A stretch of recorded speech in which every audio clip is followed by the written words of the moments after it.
In this section we are going to look about the structure and union in C. So structure அப்படிங்கிறது வந்து என்னன்னு கேட்டிங்கன்னா ஒரு derived data type. So இப்போ already we have discussed about what is an array. Arrayங்கிறது என்னன்னு கேட்டிங்கன்னா it is a collection of multiple items of same data type. அதே இப்போ நமக்கு structure அப்படிங்கிறது வந்து என்னன்னு கேட்டிங்கன்னா it is a collection of multiple items of different data type.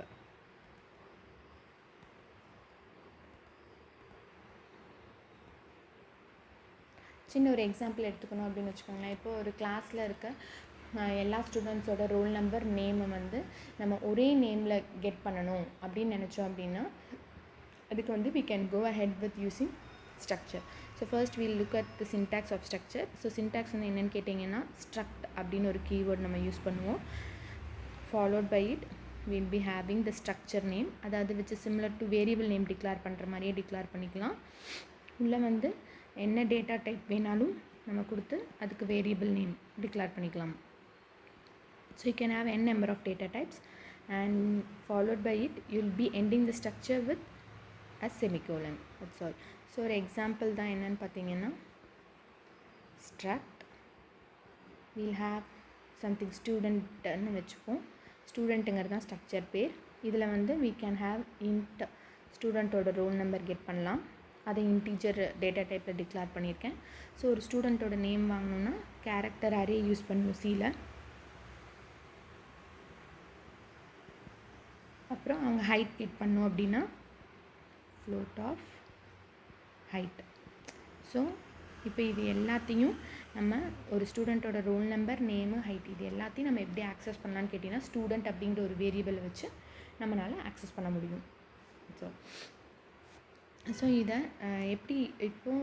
எப்படி டிக்ளேர் பண்ணுறதுன்னு பார்த்துட்டோம். இப்போ இதை எப்படி ஆக்சஸ் பண்ணுறதுன்னு கேட்டிங்கன்னா இதை வந்து நம்ம C++ல் கிளாஸஸ் அண்ட் ஆப்ஜெக்ட்ஸ் பார்க்குற மாதிரி இப்போது ஒவ்வொரு ஸ்டூடெண்ட்டுக்கும் ஒரு எலமெண்ட் மாதிரி க்ரியேட் பண்ணணும். எப்படி அங்கே கிளாஸஸ் அண்ட் ஆப்ஜெக்ட்ஸ் மாதிரி. இப்போ அந்த ஸ்டூடெண்ட்டுக்கு ஒரு வேரியபிள் நேம் மாதிரி. இப்போ ஸ்டூடெண்ட்டுங்கிறது ஸ்ட்ரக்சர், அந்த ஸ்டூடெண்ட்டுக்குள்ளே ரோல் நம்பர் நேம் ஹைட் எல்லாம் இருக்குது. ஸோ அதுக்கு S1 அப்படின்னு ஒரு வேரியபிள் க்ரியேட் பண்ணியிருக்கேன்.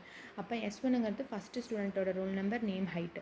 இப்போ இன்னொரு ஸ்டூடெண்ட்டோட ரோல் நம்பர் ஹைட் வேணும்னு நினச்சிங்கன்னா S2ன்னு போட்டுக்கலாம். இப்போ கிளாஸில் இருக்க 16 மெம்பர்ஸ்க்கும் நம்ம கெட் பண்ணணும் அப்படின்னா என்ன பண்ணிக்கலான்னு கேட்டிங்கன்னா இங்கே S1னா ஒன்று மட்டும்தான், ஒரே ஒரு ஸ்டூடெண்ட்டோட name roll number height get பண்ண முடியும். ஸோ 60 மெம்பர்ஸ்க்கும் வாங்கணும் அப்படின்னா என்ன பண்ணணும், அரே கான்செப்ட்டுக்கு போய் S(60) அப்படின்னு யூஸ் பண்ணிக்கலாம். ஸோ இப்போ இது எப்படி ஆக்சஸ் பண்ணணும் அப்படின்னு கேட்டிங்கன்னா ஆக்சஸிங்க்கு நம்ம என்ன பண்ணுவோன்னு கேட்டிங்கன்னா will be using the dot operator. So dot operator வச்சு தான் யூஸ் பண்ணுவோம். ஸோ ஃபார் எக்ஸாம்பிள் இப்போ நான் வந்து அந்த S1ங்கிற ஸ்டூடெண்ட்டோட ரோல் நம்பர் ஆக்சஸ் பண்ணோம் அப்படின்னா S1 டாட் ரோல் நம்பர் அப்படின்னு ஆக்சஸ் பண்ணணும். இப்போ அவங்க நேம் ஆக்சஸ் பண்ணால் S1 டாட் நேம், அடுத்து ஹைட் ஆக்சஸ் பண்ணால் S1 dot height. It's all, it just goes on.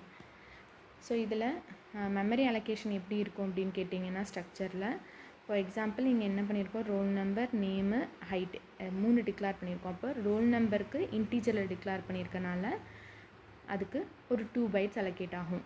Since it is integer, just varies based பண்ண கம்பைலர். அடுத்து நேம் என்ன பண்ணியிருக்கோம், கேரக்டர்னு டிக்ளேர் பண்ணியிருக்கோம். அப்போ ஒன் பைட் தான் அதுக்கு. ஆனால் நேம் ஆஃப் 15 கொடுத்துருக்கனால இதுக்கு 50 பைட்ஸ் அலோகேட் ஆகும். எனக்கு அடுத்து ஹைட்னா ஃப்ளோட்டில் டிக்ளேர் பண்ணியிருக்கோம். ஃப்ளோட்னாலே யூஸ்வலி 4 பைட்ஸ் இன் ஒரு 16 பிட் கம்பைலர். ஸோ 4 பைட்ஸ் இப்படி அலோகேட் ஆகும். ஸோ ரோல் நம்பர்னு கொடுத்தா தனியாக அந்த ரோல் நம்பரில் சேவ் ஆகும், நேமு ஹைட் இப்படி சேவ் ஆகும். திஸ் இஸ் ஆர் ஸ்ட்ரக்சரில் மெமரி அலோகேஷனுங்கிறது இப்படி இருக்கும். ஆனால் யூனியன் அப்படிங்கிறது என்னென்னு கேட்டிங்கன்னா யூனியனும் ஸ்ட்ரக்சரும் ஒன்றே தான். ஆனால் என்ன டிஃப்ரென்ஸுன்னு கேட்டிங்கன்னா மெயின் டிஃப்ரென்ஸ் அந்த மெமரி அலோகேஷனில் மட்டும்தான் இருக்கும். யூனியனை டிக்ளேர் பண்ணுறதுக்கு வந்து யூனியன் நேம் சேம், ஸ்ட்ரக்சருக்கு பதிலாக யூனியனுங்கிற கீவேர்டு மட்டும்தான், மற்றபடி எல்லாமே the same. the only difference in it is memory allocation. So இப்போ இதே விஷயத்தை இந்த ரோல் நம்பர் நேம் ஹைட் அப்படிங்கிறது யூனியனில் எப்படி சேவ் ஆகும் அப்படின்னு கேட்டிங்கன்னா இப்போது இந்த ரோல் நம்பருக்கு 2 பைட்ஸ், நேமுக்கு 50 பைட்ஸ், ஹைட்டுக்கு 4 பைட்ஸ் இருக்குது. அப்போ இந்த மூணுலேயும் வச்சு ஹையஸ்ட் மெமரி அப்படிங்கிறது பார்த்திங்கன்னா இந்த நேமுக்கு தான் இருக்குது. அப்போ என்ன ஆகும்னு கேட்டிங்கன்னா இந்த நேமோட 50 பைட்ஸுங்கிற மெமரி அலோகேட் ஆயிரும். இந்த 50 பைட்ஸ் ஆஃப் மெமரியில் இப்போ ஃபார் எக்ஸாம்பிள் ஃபர்ஸ்ட் டைம் நான் வந்து u1.roll number ஈக்குவல் டு 15 நான் கொடுக்குறேன் அப்படின்னா இந்த 50 பைட்ஸ்குள்ளே போய் இந்த 50 அப்படிங்கிறது ஜீரோஸ் அண்ட் ஒன்ஸாக சேவ் ஆகும். அடுத்து வந்து பார்த்திங்கன்னா இப்போ நான் வந்து u1 டாட் நேம்னு நான் கொடுக்குறேன் அப்படின்னா நேம் ஈக்குவல் டு சம்திங் சிஎஸ்சின்னு நான் கொடுக்குறேன் அப்படின்னா என்ன ஆகும்னு கேட்டிங்கன்னா இந்த 50 அப்படிங்கிறது இங்கே இருந்து எரேஸ் ஆகி அதுக்கு பதிலாக இந்த நேம் சிஎஸ்சி அப்படிங்கிறது பைனரிஸில் சேவ் ஆகும். அதாவது அட் அ டைமில் யூனியனில் ஒரே ஒரு வேரியபிளை மட்டும்தான் ஆக்சஸ் பண்ண முடியும், மல்டிபிள் ஐட்டம்ஸை யூனியனில் ஆக்சஸ் பண்ண முடியாது. This is the major difference between யார் structure and union. Structure you'll be able to access all the element, but in union at a time you'll be able to access only one variable, either roll number or name or last. நான் லாஸ்ட்டில் நீங்கள் என்ன கொடுத்து save பண்ணிங்கனோ அதை தான் வந்து save ஆகிருக்கும் உன்னோட யூனியனில்.